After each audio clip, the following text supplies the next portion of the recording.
अभी उन्होंने एक और चाल चली है, वो भी बता दूं आपको। हमारे ही रंग के मौलवियों को उठाकर मीडिया पे ला रहे हैं।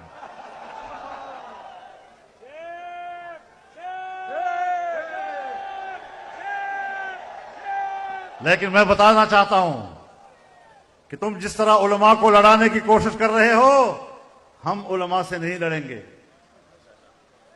इन उलमा से हमारी कोई लड़ाई नहीं है।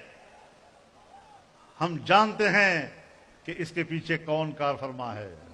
अब आज आप उठे हैं, आज आप जाग गए हैं, टेलीविजन पे आ रहे हैं, ये हुआ था और वो हुआ था, हमें याद दिला रहे हैं।